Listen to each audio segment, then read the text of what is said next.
Hello everyone. Concept पढ़ाएंगे और सबको सिखाएंगे इस श्रृंखला के अनुसार। जो हमारा राजभाषा विषय का जो महत्वपूर्ण प्रकरण है, क्षेत्रीय कार्यान्वयन कार्यालय, आज उसके बारे में हम सीखेंगे और जानेंगे कि क्षेत्रीय कार्यान्वयन कार्यालय के महत्वपूर्ण कार्यकलाप क्या होते हैं, पूरे देश में क्षेत्रीय कार्यान्वयन कार्यालय कितने हैं और ये किस विभाग के अंतर्गत कार्य करते हैं।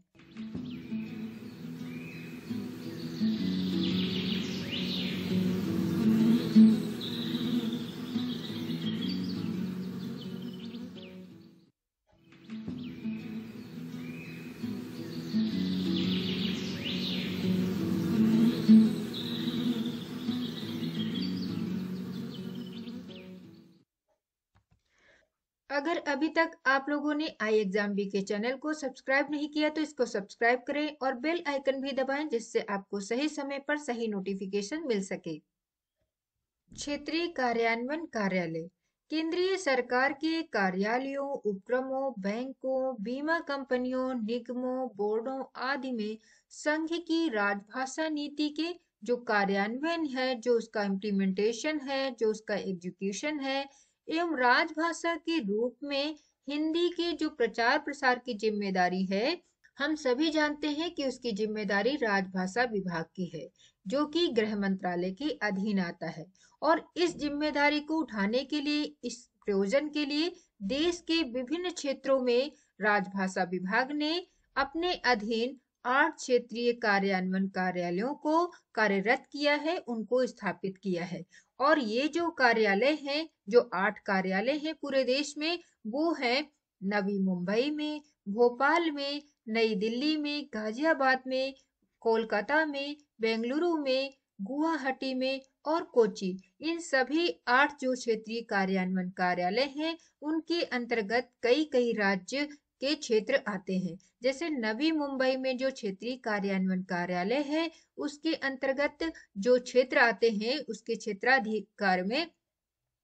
वो है महाराष्ट्र, गुजरात, गोवा, दमन दीव एवं दादरा एवं नगर हवेली। जबकि भोपाल का जो क्षेत्रीय कार्यान्वयन कार्यालय है, उसके अंतर्गत आते हैं मध्य प्रदेश और छत्तीसगढ़ के सभी कार्यालय। नई दिल्ली में दिल्ली, पंजाब, हरियाणा, हिमाचल प्रदेश, जम्मू कश्मीर, चंडीगढ़ और राजस्थान के क्षेत्र आते हैं। गाजियाबाद का जो क्षेत्रीय कार्यान्वयन कार्यालय है, उसके अंतर्गत उत्तर प्रदेश और उत्तराखंड के जितने भी केंद्र सरकार के कार्यालय, उपक्रम, बीमा कंपनियां, बैंक, निगम, ये सभी हैं, उनके सभी के कार्यालय गाजियाबाद के अंतर्गत आते हैं। कोलकाता में जो कार्यालय है, उसके अंतर्गत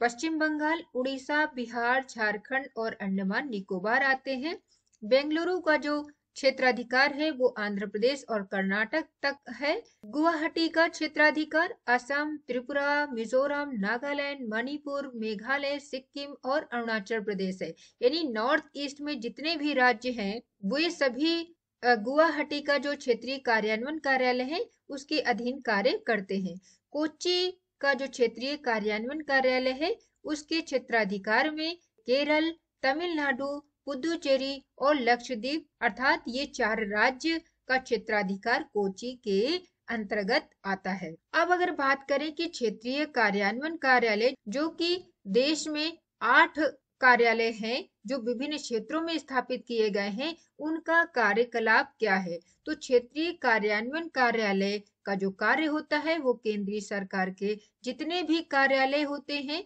जितने भी उपक्रम होते हैं या उससे संबंधित बैंक, बीमा कंपनियां, निगम जो है, बोर्ड संगठन जो है, इसमें जो राजभाषा अधिनियम 1963 और राजभाषा नियम 1976 तथा राजभाषा से संबंधित जितने भी विभिन्न आदेश निकाले जाते हैं, उनका अनुपालन सुनिश्चित करने का कार्य होता है। केंद्रीय सरकार के जितने भी कार्यालय, उपक्रम, बीमा कंपनियां, बोर्ड संगठन और राजभाषा संबंधित जो नियमित निरीक्षण करने का जो कार्य होता है, वो भी क्षेत्रीय कार्यान्वयन कार्यालय का होता है। और इस निरीक्षण करने के बाद उसमें जो पाई गई जो कमियां हैं, निरीक्षण रिपोर्टों के माध्यम से संबंधित कार्यालयों को, या अर्थात जिस कार्यालय से संबंधित वो कमी पाई गई है, उसको सूचित करने का कार्य भी क्षेत्रीय कार्यान्वयन कार्यालय का होता है और सूचित करने के साथ साथ उन कमियों को दूर करने के लिए जो आवश्यक कार्यवाही है वो भी क्षेत्रीय कार्यान्वयन कार्यालय के द्वारा किया जाता है। इसके बाद देखें तो क्षेत्रीय कार्यान्वयन कार्यालय के क्षेत्राधिकार में जितने भी स्थित कार्यालय हैं उसमें हिंदी की जो तिमाही रिपोर्ट होती है उसको नियमित रूप से प्राप्त करने के साथ साथ उसकी समीक्षा करना यानी उसकी रिव्यू करना और अगर कोई कमी है उन कमियों को संबंधित कार्यालयों के ध्यान में रखना और सुधारात्मक कार्यवाही हेतु लाने का जो कार्य होता है और उसकी मॉनिटरिंग करने का जो कार्य होता है वो भी क्षेत्रीय कार्यान्वयन कार्यालय का होता है। वीराकास की जो बैठकों में भाग लेने का कार्य भी क्षेत्रीय कार्यान्वयन कार्यालय का होता है। साथ में नराकास की बैठक में भाग लेते हैं क्षेत्रीय कार्यान्वयन कार्यालय और नराकास के जो बैठक होती है वो वर्ष में 2 बार होती है, तो इन बैठकों में भी भाग लेते हैं ये सभी कार्यालय। नराकास की बैठकों में भाग लेने के साथ साथ जिस नगर में नगर राजभाषा कार्यान्वयन समिति यानी नराकास नहीं है या फिर अतिरिक्त नगर राजभाषा समिति की गठन की आवश्यकता है तो ऐसी जगहों पर ऐसे नगरों में नई समिति का गठन करने का कार्य भी क्षेत्रीय कार्यान्वयन कार्यालय का होता है। और इसके साथ साथ में यदि नराकास के सदस्य किसी नगर में उसके जो सदस्य कार्यालयों की संख्या है वो 50 से अधिक है तो वहां पर उसका विभाजन करना यानी नराकास का विभाजन करना और अलग अलग नराकास बनाने का कार्य भी क्षेत्रीय कार्यान्वयन कार्यालय का होता है। इन बैठकों में भाग लेने और नराकास का विभाजन और इसका गठन करने के साथ साथ में जो क्षेत्रीय राजभाषा सम्मेलन का आयोजन होता है वो भी क्षेत्रीय कार्यान्वयन कार्यालयों के द्वारा किया जाता है। अब क्षेत्रीय राजभाषा सम्मेलन जो होता है प्रत्येक वर्ष 4 आयोजन इनका होता है यानी एक वर्ष में 4 बार ये आयोजित किए जाते हैं सम्मेलन, अर्थात 3 महीने में या हर तिमाही में एक यहाँ पर क्षेत्रीय राजभाषा सम्मेलन का आयोजन होता है। ये क्षेत्रीय राजभाषा सम्मेलन का जो आयोजन है वो राजभाषा हिंदी के प्रति एक आदर्श वातावरण बनाने के लिए इनका किया जाता है। इसके कार्यान्वयन में आने वाली जो कठिनाइयां हैं उन पर चर्चा करने के लिए तथा क्षेत्रीय स्तर पर जो केंद्रीय सरकारी कार्यालयों में राजभाषा नीति का कार्यान्वयन हो रहा है उसको प्रोत्साहन देने के लिए इन क्षेत्रीय राजभाषा सम्मेलनों का आयोजन किया जाता है जो कि क्षेत्रीय कार्यान्वयन कार्यालयों के द्वारा होता है। ये क्षेत्रीय राजभाषा सम्मेलन राजभाषा के रूप में हिंदी के प्रचार प्रसार तथा राजभाषा संबंधी संवैधानिक प्रावधान, राजभाषा अधिनियम 1963, राजभाषा नियम 1976 और माननीय प्रधानमंत्री जी द्वारा जो समय समय पर आदेशों को जारी किया जाता है उनके अनुपालन विधिवत रूप से हो इसके लिए इन राजभाषा सम्मेलनों में संघ की राजभाषा नीति संबंधी विषयों पर विचार मंथन किया जाता है।